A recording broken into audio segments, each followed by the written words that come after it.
ఎక్కడైనా ల్యాండ్ పై ఇన్వెస్ట్ చేయాలని అనుకుంటున్నారా? అయితే ఫ్యూచర్ సిటీలో ఇప్పుడే ల్యాండ్ తీసి పెట్టుకోండి. పూర్తి వివరాలకు మాకు కాల్ చేయండి. Welcome to our channel. ఈ రోజు మనతో పాటు రమగారు ఉన్నారు. నమస్తే రమగారు. నమస్తే జయ.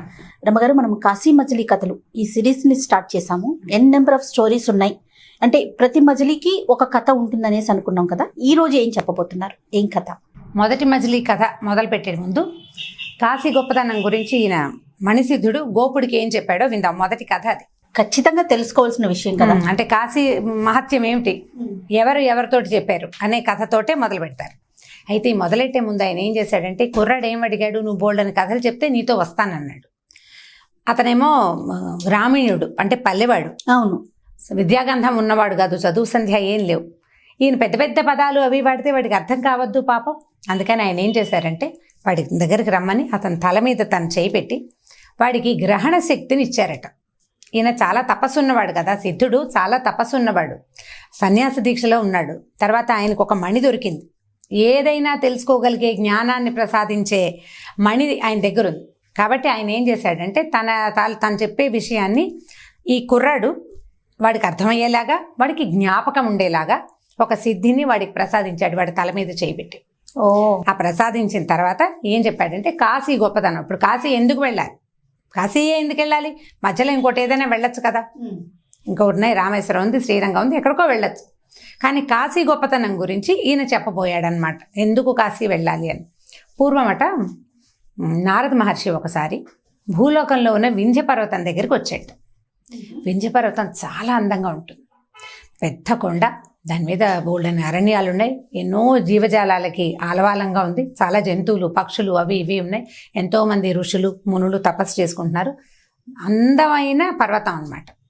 అయితే నువ్వు ఎంతో బాగున్నావు, నువ్వు చాలా గొప్పవాడివని అన్ని ముచ్చటగా ఏదో నువ్వు ఎంత గొప్పవాడిపోయి అని నారదుడు అన్నాడు. అనేసరికల్లా వింధ్య పర్వతం అన్నాడు, అవును స్వామి, నా అంత గొప్పవాడు ఎవ్వడూ లేడు.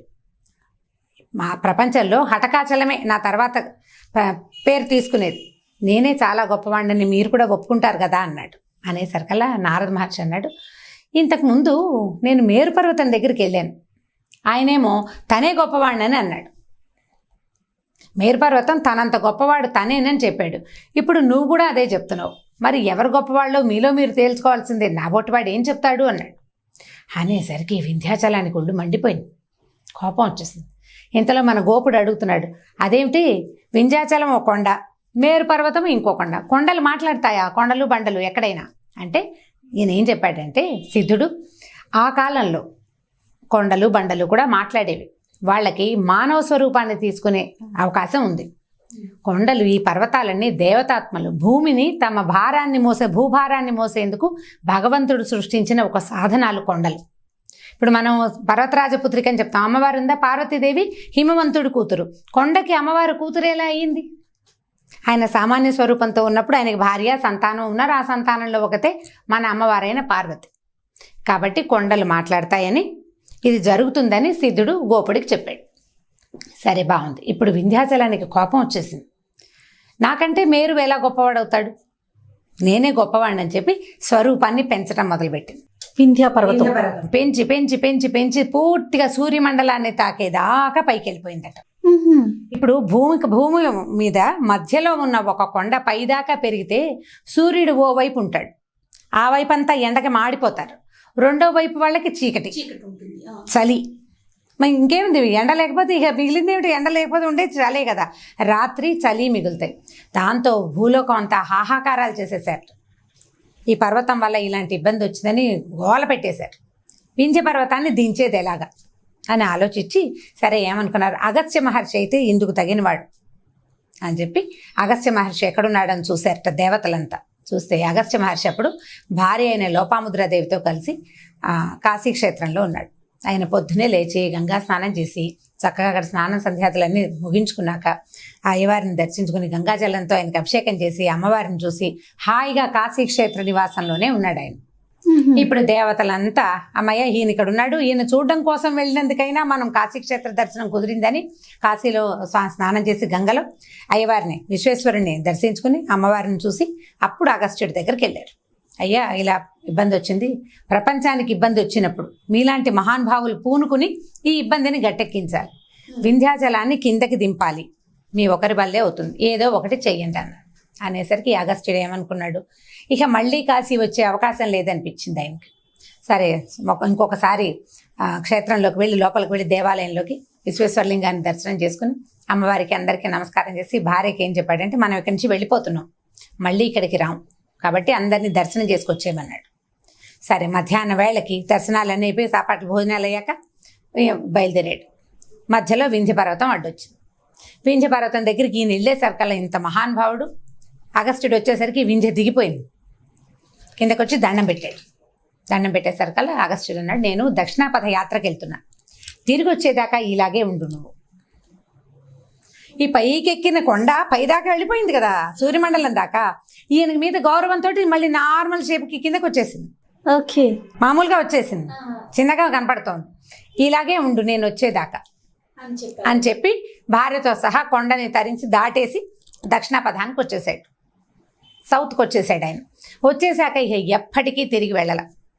వింధ్య అగస్త్యుడు వస్తాడని ఎదురు చూస్తూ అలాగే ఉండిపోయిందట. వింధ్య పర్వత పొగరు అణిగిపోయింది మొదటిది. ఇంకా అతనికి పైకి లేచేదే లేదు. ఎందుకంటే ఋషివాక్యాన్ని దాటడానికి కొండలు భగవంతుడికే శక్యం కాదు, కొండలు ఏం చేస్తాయి, ఇంకా దిగిపోయాడు.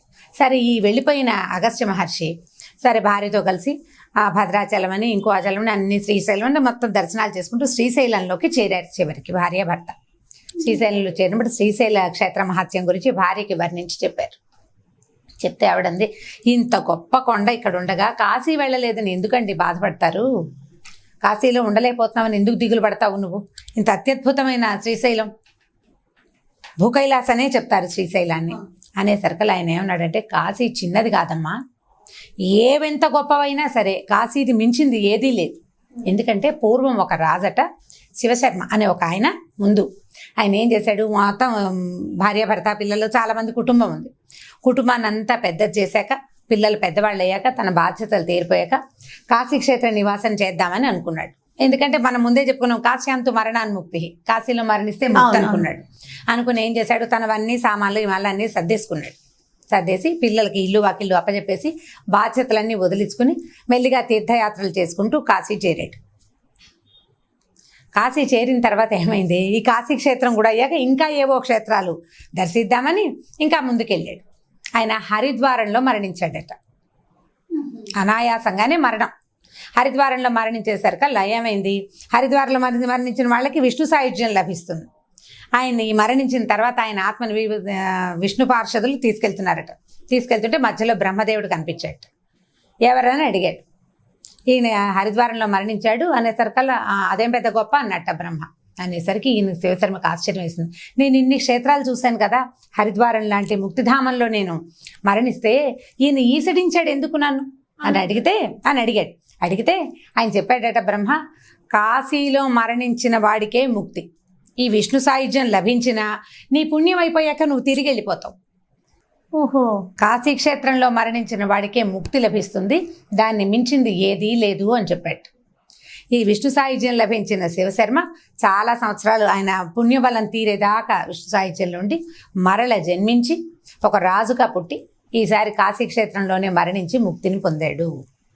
కాశీలో మరణిస్తే ముక్తి, కాశీలో జీవించిన వాడే అంటే మోక్షగామి అనమాట, వాడే నిజమైన మోక్షాన్ని కోరుకునేవాడు.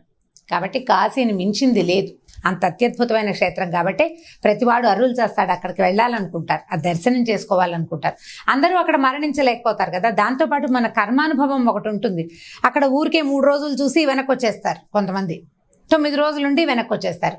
9 రోజులు అక్కడ ఉండి ఇంటికి వచ్చిన తర్వాత మరణించిన వాళ్ళు కూడా కనపడతారు. ఎందుకంటే ఇంకా వాళ్ళ కర్మ తీరలేదు, ముక్తి వచ్చే అవకాశం లేదు వాళ్ళకి. ఎవరికి అవకాశం ఉంటుందో వాడు అక్కడ మరణిస్తాడు. ఇలా ఇది అంతా చెప్పాడు అగస్త్యుడు. కాబట్టి కాశీ క్షేత్రం అంత గొప్పది కాబట్టి అగస్త్య మహర్షి అంతటా ఆయన చెప్పాడు. అంచేత కాశీ వెళ్ళి తీరాలని మన మణిసిద్ధుడు గోపుడికి చెప్పాడు. సరే బయలుదేరారు. పెట్టెబేడ అన్నీ సర్దుకున్నారు. ఒక 2 కావిళ్లల్లో సామాన్లు వేసుకున్నారు. ప్రయాణం సాగించారు. సాగించాక మొదటి రోజు రాత్రి ఒక సత్రంలో చేరారు. సత్రంలో చేరితే ఈయన ఏం చెప్పాడంటే, నేను దారంతా నడిచేటప్పుడు నీతో మాట్లాడను, నేను ఓంకారం జపం చేసుకుంటూ ఉంటాను, ప్రణవ జపంలో ఉంటాను. నా జపం అయ్యాకే నేను నీతో మాట్లాడతా. మనం ఎక్కడైనా మజిలీకి ఆగుతాం కదా, అప్పుడు నీతో మాట్లాడతా, మనం భోజనం చేద్దాం, వంట చేసుకుందాం, భోజనం చేద్దాం, కథలు చెప్పుకుందాం. మళ్ళీ ప్రయాణం అంతా నేను ఓంకారంలోనే ఉంటాను, నన్ను మాట్లాడించకూడదని చెప్పాడు. సరే, కుర్రాడికి అర్థమైంది. సరే, ఏమైంది, ఈ సత్రానికి చేరాక ఆయన ఏం చేశాడు, ఏదో స్నానం అవి చేసుకున్నాడు, సామాన్లన్నీ తీసి చూసుకున్నారు. ఏంటంటే ఇప్పుడు వీళ్ళు సత్రంలో ఉన్నారు అంటే ఒక ఊరు అనమాట అది. అక్కడ ఏదో సామాన్లు దినుసులు అవి ఇవి దొరికేస్తే ఇబ్బంది లేదు. వాళ్ళ దగ్గర కొన్ని ఉన్నాయి, కావిట్లో కొన్ని తెచ్చుకున్నారు కదా. ఇప్పుడు కావాల్సింది ఏమిటి, పొయ్యిలోకి కట్టెలు, భోజనం చేయడానికి ఆకులు. సత్రంలో ఏవో గిన్నె దొన్నె దొరుకుతాయి, వీళ్ళ దగ్గర కూడా ఏవో పాత్రలు ఉన్నాయి. వీడిని వెళ్ళి కట్టెలు కొట్టుకురా కాసిని అక్కడి నుంచి కొన్ని ఆకులు కోసుకురమని చెప్పాడు. ఈ కుర్రాడు వెళ్ళాడు, వచ్చి చెట్టెక్కి బాదం ఆకులు కోయిపోయాడట. ఈ బాదం ఆకులు కోస్తుంటే పైన ఒక రథం లాంటిది వెళ్తోంది. ఆ రథం ఎలా ఉందంటే కీలు రథం అంటారు దాన్ని. కీలు రథం, దానికి గుర్రాలు లేవు, అది ఆకాశంలో ఎగిరేది, విమానం లాంటిది. ఆకాశంలో ఎగురుతూ వెళ్తుంది, భూమికి పైగా. వాళ్ళు నడవటాల, అందులో కొంతమంది కూర్చున్నారు, ఏమిటో కేరింతలు కొడుతూ కబుర్లు చెప్పుకుంటున్నారు. వీడు ఆశ్చర్యపోయాడు, ఇదేమిటి ఇంత వింతగా ఉంది, గుర్రాలు లేని రథమా, పైగా ఆకాశంలో ఎగురుతుంది, మరి పైన ఎక్కడో లేదు, బాదం చెట్టు మీద ఎక్కితే కనపడేంతే ఉంది. చాలా ఆశ్చర్యంతో ఏం చేశాడు, కట్టెలు పట్టుకొచ్చాడు, ఈ ఆకులు పట్టుకొచ్చి గబగబా వచ్చాడు. గురువుగారి దగ్గరకు వచ్చి, ఏమండి అక్కడ ఏదో నేను చూశానండి అన్నాడు. అనేసరికల్లా ఆయన మాట్లాడటల్లా, ఆయన వంట అది అయితే కానీ ఏం మాట్లాడు, మడిగట్టుకుంటాడు, ఎవరితోటి మాట్లాడ్డా మడిలో. దాంతో వీడి కోపం వచ్చేసింది. అది నెత్తి మీద కట్టెల మూట అక్కడ బారేసి, నేను పోతాను, మీరు నాతో మాట్లాడటం లేదు, నాకు వచ్చేటప్పుడు ఏం చెప్పారు, కథలు చెప్తానన్నారు, ఇప్పుడు నాకు ఒక విడ్డూరం కనపడింది, మీరు సమాధానం చెప్పాలి, చెప్పనంటున్నారు. అనేసరికల్లా ఆయన సైగలు చేశాడు, భోజనం అయ్యాక చెప్తాను, ఉండరా నాయన అని. సరే, వంట అయిపోయింది, ఆ కట్టెలతోటే మంట పెట్టి చక్కగా వంట ఏదో చేసుకున్నారు. అక్కడి నుంచి ఆకులు పరిచి ఆయన భోజనం చేశాడు, ఒక కుర్రాడికి అన్నం పెట్టిన తర్వాత అప్పుడు ఆ కథ చెప్పడానికి మొదలుపెట్టాడు. ఏం కథ చెప్పాడో వచ్చే ఎపిసోడ్లో చెప్పుకుందాం. తప్పకుండా. అయితే ఈ కథలో ఒక చిన్న సందేహం అండి, మరి అగస్త్య ముని ఇక్కడే ఉండిపోయారా, శ్రీశైలంలోనే ఉండిపోయారండి? ఉండిపోయారు, దక్షిణాపథంలోనే ఉండిపోయారు. ఆయన మళ్ళీ ఉత్తరాపథానికి వెళ్ళలేదు, ఇక్కడే ఉన్నారు. రైట్ రమ్మ గారు, నమస్తే. నమస్తే జై. ఇక ఈ వీడియో కనుక మీకు నచ్చినట్లయితే లైక్ చేయండి, షేర్ చేయండి. మరిన్ని వీడియోస్ కోసం మా ఛానల్ని సబ్స్క్రైబ్ చేసుకోండి.